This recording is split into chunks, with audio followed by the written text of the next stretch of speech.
I think it was pretty similar in nature to the issue that Ian brought up, but maybe I might even be like a few steps behind. I just don't feel like I have a good process for identifying inferences, and that I maybe don't allocate enough time. I mean, I spend roughly, I think, 3 minutes as well trying to come up with inferences, but I find myself moving quite slowly through questions sometimes, like having to diagram literally every answer option to try and get to find the answer to a question, which seems pretty ineffective. And so I often question whether I found all the right inferences. And so I just don't really have a good process, and I don't really know when to feel comfortable to move on from my setup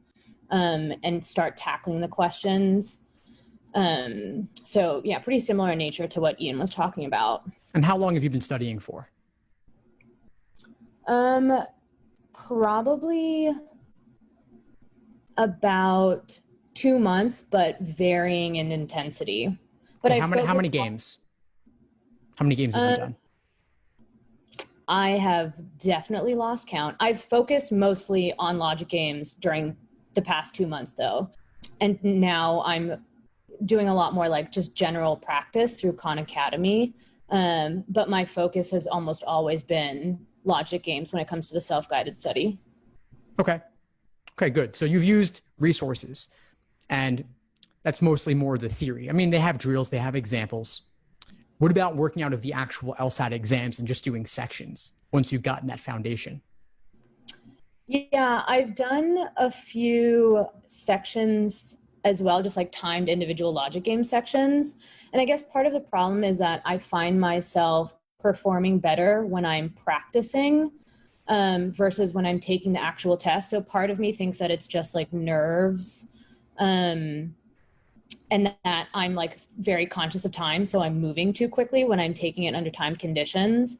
But even when I've tried to be cognizant of that, when I'm actually taking a full practice test, I'm generally not doing as well as I did in drills and under timed conditions. Okay, so there's accuracy, there's pacing, and there's endurance. That's one of the frameworks underlying my LSAT study plans, both inside the course and outside the course. And so it sounds like accuracy is good when it's individual sections or individual games, and it's outside of the context of a full-timed exam. So part of this may just be getting used to the rhythm of the timing with sections, strict 35 minutes in that context, and then in the context of all the other stuff going on. So if you're saying full exams, I'm assuming that means reasoning and reading comp as well are in that mix. Is that correct? Yeah. And you said you've done a lot of work on games, but maybe not so much on the other stuff. Yeah. So in what way could doing a full exam with the other stuff mixed in, how could that impact your performance on everything? Yeah, I see what you're saying. I think the mental endurance is a big factor for sure. Just sitting down, especially with the time tests that I take through Khan Academy, those are a full 3 hours.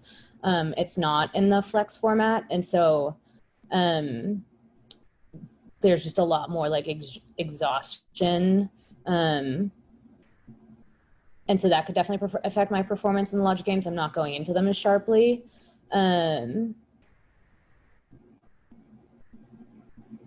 Yeah, and maybe just general anxiety about the other sections as well might be impacting my performance in the logic games.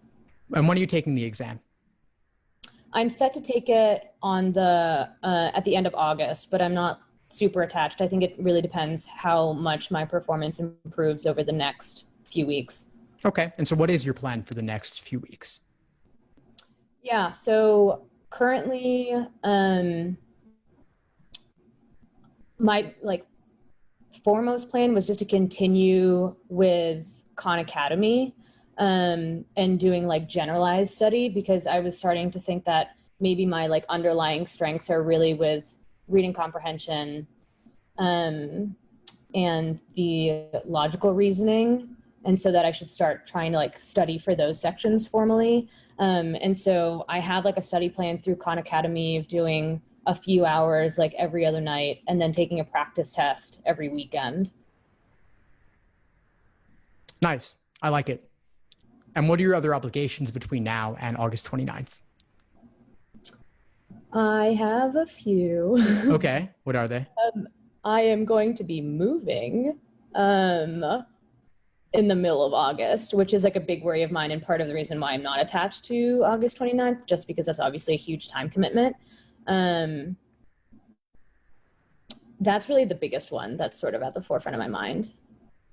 So the idea of taking it in August 29th, and we're speaking now about 1 month prior to that.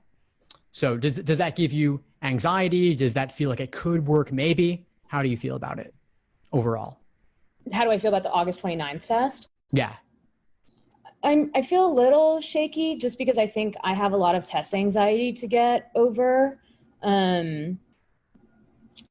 So like this is diving into other things, but I generally like am not performing as well in in reading comprehension and the logical reasoning as well as I did like at the beginning when I started studying or when I took my first diagnostic even.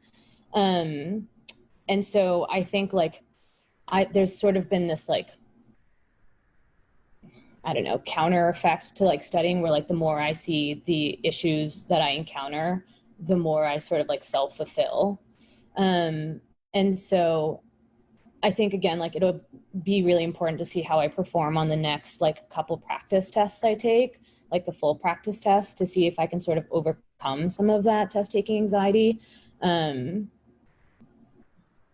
So yeah, a little shaky. Okay. Okay, I think that's a reasonable approach. I want to play a game with you for a second. Let's pretend one of two things. Let's pretend that you're not currently registered for August 29th. Mm-hmm. Would you register for it today? Oh gosh, that's a good question. I